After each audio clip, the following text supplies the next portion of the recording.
Melmoth the Wanderer, Stories Within Stories.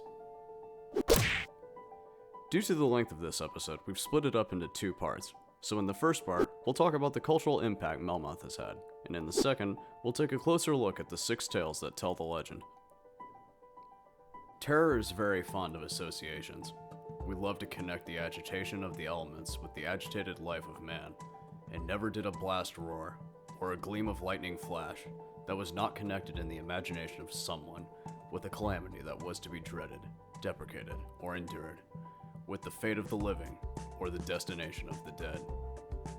Join us today as we dive into stories within stories within stories and what has become a cornerstone for both Gothic literature and numerous horror subgenres, Charles Maturin's novel, Melmoth the Wanderer. I'm your host, Bob. Now please, sit back and enjoy today's edition of Lit Tips. It isn't the easiest or most glamorous read, but Charles Maturin's Melmoth the Wanderer certainly proves one of the most rewarding experiences if you're willing to take the time. Melmoth the Wanderer has captivated the minds of some of literature's biggest names like Honoré de Balzac, Oscar Wilde, H.P. Lovecraft, Edgar Allan Poe, and Baudelaire. Balzac was so enamored by Melmoth, he considered the character should assume his place among Goethe's Faust and Lord Byron's Manfred. Balzac went on to write Melmoth Reconciled, a follow-up story. And since we're dropping tons of fun facts, here's another. Charles Maturin was Oscar Wilde's great uncle. Let that sink in. The picture of Dorian Gray? Melmoth the Wanderer paints a damning picture of Christianity and the horrors of the Inquisition that devastated the lives of untold millions with its rhetoric. Dubious priests and bishops are the norm, and monks who secretly hide both their atheism and contempt for all those who refuse to comply with the status quo. And the greater populace governed under the Inquisition operated within this power structure. Those who have power are either under the thumb of the Christian Church, like the King of Spain, or those overcome by cynicism and tribalism, and refuse logic in place of superstition and greed. Like many of history's great witch hunts, the Inquisition was unreasonable and ruthless to the core. It's only too perfect that the novel, as well as its horror titular character, was conjured up by none other than the Irish Protestant clergyman Charles Maturin. Maturin was a writer who wrote a string of stories and novels under the pseudonym Dennis Jasper Murphy, none of which had received any real notoriety.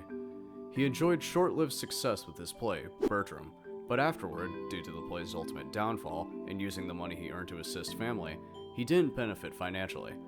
The experience as a husband and father trying to feed 4 children with what little he could may prove the real inspiration behind one of the stories told within Melmoth the Wanderer, the tale of Guzman's family.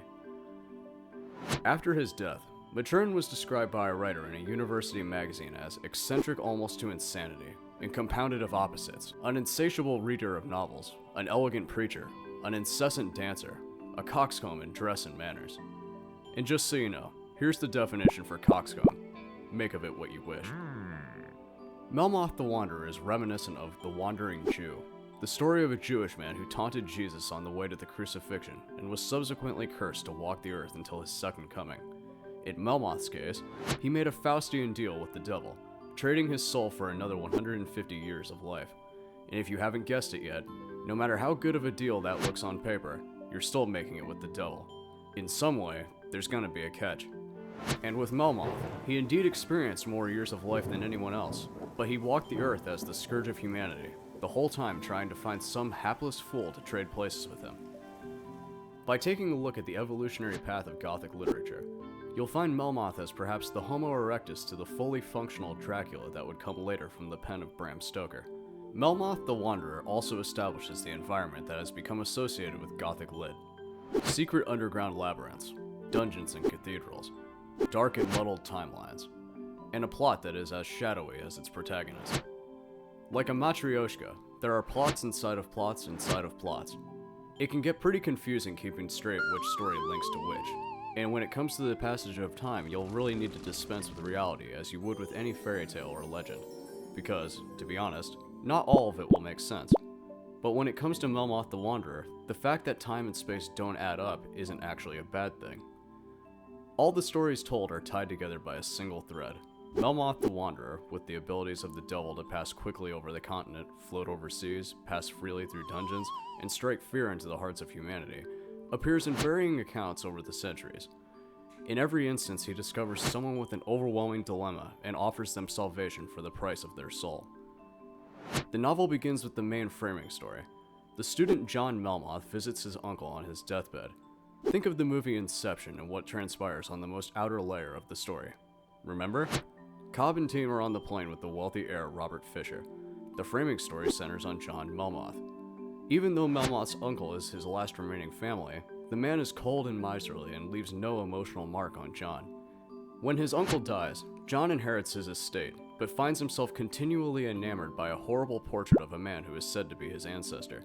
The painting is dated 1646, and at the funeral, John hears a story about the ancestor who is still believed to be alive, and known as Melmoth the Traveller.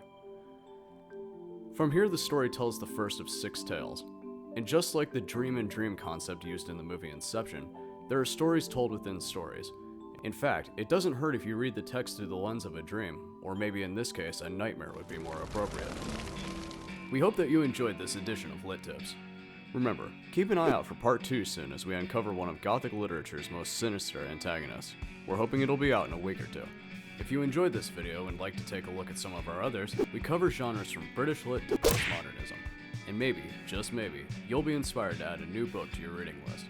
As always, hit that like button if you like what we're doing, subscribe for more videos on literature from your favorites to the plain obscure, hit that bell if you want to be notified when videos drop, and leave a comment with your thoughts on this video along with suggestions for any books or authors you would like us to cover in future episodes. Until next time, keep reading.